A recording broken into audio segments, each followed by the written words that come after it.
এটা হলো একটা সম্পূর্ণ কাপল পার্ক। আপনার সাথে যদি মেয়ে না থাকে তাহলে আপনি এখানে ঢুকতে পারবেন না। সুন্দর একটি শহরের অসুন্দর একটি জায়গা। অনুরোধ থাকবে বাচ্চা বা ছোট বয়সী কেউ এই ভিডিওটি দেখবেন না। এটি ব্লগ ভিডিওর সাথে সাথে অনুসন্ধান ভিডিও হতে যাচ্ছে।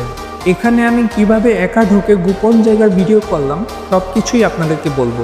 যারা আমার ভিডিওটি নতুন দেখছেন তারা আমার চ্যানেলটি সাবস্ক্রাইব করে রাখুন। চলুন তাহলে ভিডিওটি শুরু করি।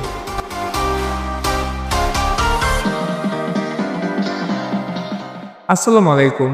আজকে আমার গন্তব্য হলো খুলনায়। আপনারা যেখান থেকে এই গোপন জায়গাটিতে আসতে চান আপনাকে প্রথমে চলে আসতে হবে খুলনা শহরে। আমি ঢাকা থেকে রওনা দিলাম। পদ্মা সেতু পার হয়ে প্রায় 4 ঘন্টার মধ্যে চলে আসলাম খুলনার শিববাড়িতে। এখান থেকে 20 টাকা সিএনজি করে চলে আসলাম টাইগার পেস্টের মোড়ে। তারপর সেখান থেকে অটোরিকশায় রূপসা সেতু বা খানজাহান আলী সেতুর নিচ দিয়ে লবণছড়া রোড দিয়ে একদম চলে আসুন রূপসা রিভার পার্ক বা ভূতের আড্ডায়। আমি এই মুহূর্তে আছি পার্কের সামনে। আমি টিকিট কিনে এখন পার্কের ভেতরে যাব।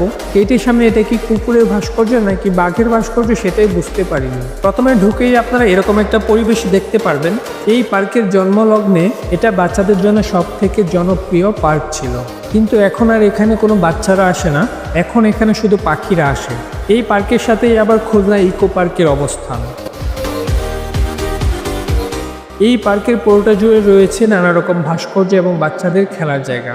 এর পরিবেশ দেখে বোঝাই যায় এটা বাচ্চাদের অনেক পছন্দের জায়গা ছিল। শুরুতে ছিল এই পার্কের প্রবেশ মূল্য 20 টাকা, তারপর হলো 40 টাকা, আর এখন প্রবেশ মূল্য 150 টাকা। এই পার্কে নেই সুন্দর কিছু, নেই কোনো বসার মতো সুন্দর জায়গা, তবুও কেন প্রবেশ মূল্য এত বেশি? দেখতে থাকুন পুরো ভিডিও। এখানে এমন কিছু আছে যা দেখার পর আপনার চোখ কপালে উঠে যাবে। এখানে একটা সুড়ঙ্গ পথ আছে যেটা এখন আর প্রবেশ করা যায় না, অনেক পানি জমে আছে। এই পার্ক একদম জীর্ণ শীর্ণ অবস্থা। কত বছর আগে এটা পরিষ্কার করা হয়েছিল তা আমার জানা নেই। প্রতিটা ভাস্কর্য ভেঙে গেছে, গাছ লতাপাতা হয়ে জঙ্গল হয়ে গেছে। আমি শুধু ভয় পাচ্ছিলাম কখন আবার সাপ বের হয়ে আসে।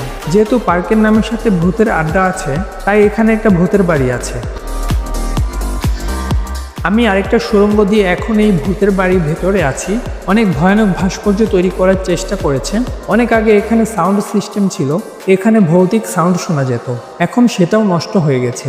ভিতরের অবস্থা তো একদম জঙ্গল, একটুও পরিষ্কার করে না এখানে। আর পরিষ্কার করেই বা কী হবে? এখানে কেউ তো আর ঘুরতে আসে না, সবাই ব্যবসার মিটিং করতে আসে। পার্টনার ছাড়া এখানে একা কিভাবে আসবেন? আমি একা এখানে কিভাবে ঢুকলাম সেটাই বলবো এখন আপনাদের। আমি খুলনা আসার পর এক ছোট ভাই আমাকে এই জায়গাটার কথা বলল। আমি তখন বললাম আমি এখানে যাব, কিন্তু সে বলল আমি নাকি একা ঢুকতে পারবো না। এত সহজে তো আমি হার মানবো না। চলে আসলাম টিকিট নিতে। কাউন্টার থেকে আমাকে বলল আপনি কি একা? কথাটা আমি না শোনার ভান করে বললাম ভাইয়া টিকিট দেন। তখন উনি বলল ভাই আপনি একা ভেতরে গিয়ে কি করবেন? একা একজনকে টিকিট দেই না, আর দিলেও আপনি ঘেটে ঢুকে পুরো পার্ক ঘুরতে পারবেন না। আমি কথা না বাড়িয়ে বললাম আমি তো একা না, আমার গার্লফ্রেন্ড আছে, কিন্তু তার বাসা থেকে বের হতে দেরি হয়েছে, তার পৌঁছাতে আরো কিছু সময় লাগবে, তাই আমি বাইরে না বসে ভিতরে গিয়ে বসিয়ে আমাকে 2টা টিকিট দেন। আমি মিথ্যা কথা বলে ভিতরে তো ঢুকেছি, কিন্তু একজন লোক আমাকে ফলো করছিল, তাই আমি এমনিতেই ফোন কানে নিয়ে জোরে জোরে বলতেছিলাম তোমার আসতে আর কত সময় লাগবে, তাড়াতাড়ি আসো, আমার ভালো লাগছে না, একা একা হাঁটতেছি, কিন্তু আমি তো আসছি আজ এটার ভেতরে কাহিনী বের করতে, কোনোভাবেই ধরা খাওয়া যাবে না।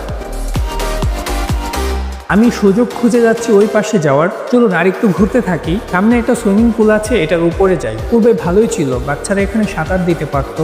শহরের বাচ্চারা অনেকেই সাঁতার দিতে পারে না, কম টাকায় এখানে এসে সাঁতার শেখার সুযোগ ছিল, কিন্তু সেটাও এখন আর নেই। ছোট বাচ্চাদের সরিয়ে বড় বাচ্চারা এটার ভেতর জায়গা করে নিয়েছে। বাচ্চারা আসে না, তাই পানিও পরিষ্কার করার দরকার হয় না। উপর থেকে ভিউটা সুন্দর লাগছে। খুলনা শহরের কাছে এবং খুলনা বিশ্ববিদ্যালয়ের কাছাকাছি এই রূপসা পার্কের অবস্থান। আপনি যদি এটার ভেতরে না আসেন তাহলে বুঝবেনই না এটার ভেতরে কি হয়। বাইরে থেকে বোঝার কোনো উপায় নেই এটার ভেতরে কি চলছে। আমার ডান পাশে একটা রাস্তা আছে, একটু সামনে গেলে একটা প্রাইভেট গেট আছে যেখানে চেয়ার নিয়ে একজন দারোয়ান বসা। কাপল ছাড়া ওটার ভেতরে কেউই যেতে পারে না। যত সময় লাগুক না কেন আমি তো এটার ভেতরে যাবই। 2টা টিকিট 300 টাকা দিয়ে কিনে ভেতরে এসেছি, তাই ওই পাশে কি আছে তা আমাকে জানতেই হবে, হাল ছাড়া যাবে না। আমি ভিডিও করছি দেখে দারোয়ান ভাই আসছিল আমার কাছে, এসে বলল, আপনি ভিডিও করছেন কেন? এখানে ভিডিও করা নিষেধ, আপনি কি এখানে একা এসেছেন? বললাম, না ভাই, আমি তো একা আসিনি, এই যে দেখেন আমার টিকিট 2টা, আমার উনি আসতেছে, একটু দেরি হচ্ছে আর কি, তাই আমি সময় কাটানোর জন্য ভিডিও করছি। পরে বলল, তাহলে আপনার ম্যাডাম না আসা পর্যন্ত ভিতরে যাবেন না, আর আমি ওয়াশরুমে যাব, এদিকেই থাকেন, ভিডিও যা করেছেন এগুলো ফেসবুকে দিবেন না।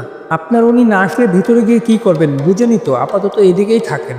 বললাম, আরে ভাই, এগুলো বুঝি আমি, আপনি যে কি বলেন, কোনো সমস্যা নাই, আপনি যান। আমার সে না আসা পর্যন্ত এমনি হাঁটাহাঁটি করছি, দারোয়ান চলে গেল, আর আমারও এটাই সুযোগ ভিতরে যাওয়ার। আমি হয়তো 3-4 মিনিট সময়ই পাবো, এই সময়ের মধ্যেই আপনাদেরকে ভিতরে পুরো পরিবেশটা দেখানোর চেষ্টা করব। গেট দিয়ে ভেতরে এসে এখানে একটা চেয়ার দেখলাম, যেখানে দারোয়ান বসে থাকে। আপনার সাথে মেয়ে না থাকলে এই চেয়ার পার হয়ে আপনি সামনে যেতে পারবেন না।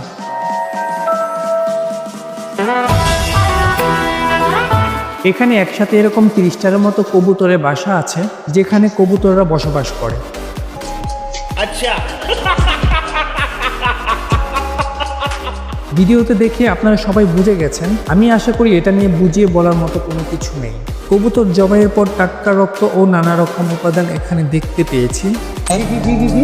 এটা একটা বিল্ডিং, এই বিল্ডিংয়ে 30টারও বেশি এরকম রুম করা আছে, যেটার ভাড়া মাত্র 300 টাকা। আরেকটা মজার ব্যাপার হলো 300 টাকায় আপনি ভিতরে থাকতে পারবেন 1 ঘন্টা। যদি আরও বেশি সময় থাকেন তাহলে বের হওয়ার সময় টাকা দিতে হবে। ওপাশে ছিল রুমের মধ্যে আবদ্ধ, আর এ পাশে হচ্ছে প্রাকৃতিক পরিবেশ। ডানে বামে সামনে পিছনে এরকম অনেক রুম আছে, এগুলো ঠিক রুমও না, সামনের দিকটা খোলা, বাট উপরের জিনিসটা এত সুন্দর করে বানিয়েছে যে ভেতরে কে আছে বা কি হচ্ছে তা বাইরে থেকে বোঝার কোনো উপায় নেই। ভেতরে একটা ছোট মাছার মতো করা আছে। আমার ভিডিওতে অনেকজন চলে এসেছিল, আমি ওই ফুটেজগুলো কেটে দিয়েছি। আপনি তো সেলসেলায় বেচতে দেবেন। আমি এপাশে অনেকটা ঘুরেছি, এদিকে এই পার্কের অনেক জায়গা, একটা বড় পুকুর আছে, পুকুরের এপাশ দিয়ে এগুলো বানানো, ওই পাশে রয়েছে জঙ্গল, জঙ্গলে এমন ঘর করা আছে। আমি এদিকে আর সামনের দিকে গেলাম না, কারণ সামনে যত দূরে যাচ্ছি এরকমই রুম দেখতে পাচ্ছি, ভিন্ন কিছু নেই, সবগুলো প্রায় একই রকমই ডিজাইন। আমার মনে হয় এখানে 50টারও বেশি রুম আছে। প্রাকৃতিক পরিবেশ, তাই গরম লাগার কোনো সম্ভাবনা নেই। রুমের নিচে বড় পুকুর, তাই পানিরও সমস্যা নেই। নিঃসন্দেহে তুই ঠিক কথা বলেছিস।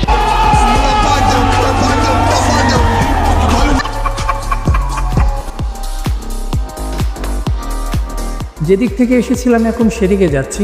একদম ভিতরের দিকে রুমগুলো আমি যাইনি, কারণ কি না কি দেখে ফেলি। এই অল্পতেই আমার চোখে অনেক কিছু ধরা পড়েছে। আমি 5-6টা কাপল দেখেছি, সামনের দিকে হয়তো আরও অনেকেই থাকতে পারে। আমি আর কিছু দেখতে চাই না, আমার হাতে সময়ও খুব কম, কেননা এই পাশে আমার আশাই নিষেধ ছিল। এখন যদি দারোয়ান মামা এসে দেখে আমি পার্কের গোপন জায়গায় চলে এসেছি, তাহলে আবার কি ঝামেলা হয় তা কল্পনাও করা যাচ্ছে না। প্রিয় ভিউয়ার্স, আমি বলতে পারি অনেকটা রিস্ক নিয়েই এই জায়গার ভিডিওটা করেছি। আবার আমি একা একা এসে মিথ্যা বলে 2টা টিকিট নিয়ে এন্ট্রি করেছি। ঝামেলা হওয়ার আগে আমাকে এখান থেকে বের হয়ে যেতে হবে। আমার ভিডিওগুলো যদি আপনার কাছে ভালো লাগে তাহলে অবশ্যই লাইক, সাবস্ক্রাইব করে রাখবেন। খুলনা শহরের কাছাকাছি এমন একটা জায়গা থাকুক, সেটা কাম্য নয়। আমি এখন গোপন জায়গা থেকে বের হয়ে সামনের যে পার্কের মতো এরিয়াটা আছে সেখানে হাঁটছি। এরকম পার্ক দেশের কোথাও না থাকুক, সেটাই আমরা সবাই চাই। খুলনায় যারা এই ভিডিওটা দেখবেন, যারা ওই এলাকার স্থানীয় আছেন বা প্রভাবশালী, তারা এই পার্ক বন্ধের গুরুত্বপূর্ণ ভূমিকা রাখতে পারেন। আবার অনেক দুষ্ট কোকিল হয়তো আমার এই ভিডিও দেখে মনে মনে খুশি হয়েছে, হয়তো তারা প্ল্যান করে ফেলেছে কাকে নিয়ে এখানে ঘুরতে যাবে। ভালো হয়ে যাও মাসুদ। এই পার্কে অনেকগুলো ভাস্কর্য রয়েছে, আমার এই ভাস্কর্য শিল্পীকে দেখার খুব ইচ্ছা। সে কি ভাস্কর্য বানিয়েছে নাকি অন্য কিছু বানিয়েছে সেটাই বুঝলাম না। বানাতে চেয়েছে এক, হয়ে গেছে আরেক। আমার এই ভিডিওটা কয়েক মাস আগে করা, যখন অন্য সরকার ক্ষমতায় ছিল। আমি যতটুকু খোঁজ নিয়েছি এই পার্কটি তখনকার প্রভাবশালী এক লোক পরিচালনা করতেন। এখনও যদি এই পার্কটি এভাবেই চলতে থাকে তাহলে আমি ওই এলাকার যারা ভিডিওটি দেখছেন সবাইকে অনুরোধ করব, আপনারা এই পার্কটি বন্ধ করে দেন। আপনি একা সাহস করতে না পারলে এই ভিডিওটি শেয়ার করুন। অনেকেই ভিডিওটি দেখার পর আপনারা একত্রিত হয়ে এই পার্কটি বন্ধ করতে সক্ষম হবেন। এই পার্কটির আগের রূপ ফিরে আসুক, আমি সেটাই কামনা করি।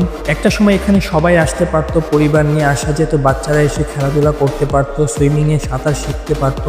আমি আশা করব খুব দ্রুতই এই পার্কটি সুন্দর পরিবেশ হবে, পুকুরের ঘাটে বসে সুন্দর আড্ডা দেওয়া যাবে। এই পার্কের নাম রূপসা রিভার পার্ক বা ভূতের আড্ডা হলেও সবাই এটিকে কাপল পার্ক হিসেবেই চিনে। এর মধ্যে আবারও দারুণ মামা এসে খোঁজ নিল আমার সাথের জন্য কখন আসবে। এখন আমি বলেই দিলাম মামা আমার মনে হয় আসবে না আর, কারণ সে আসার জন্য বাসা থেকে বের হয়েছিল, রাস্তায় তাকে কুকুরে ধরে খেয়ে ফেলেছে।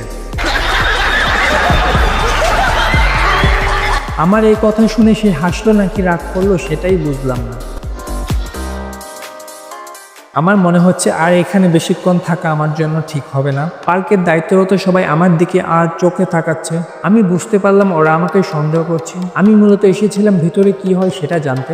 আমার জানা শেষ এবং সেই সাথে আপনাদেরকেও দেখিয়েছি। এখন বের হয়ে যাব।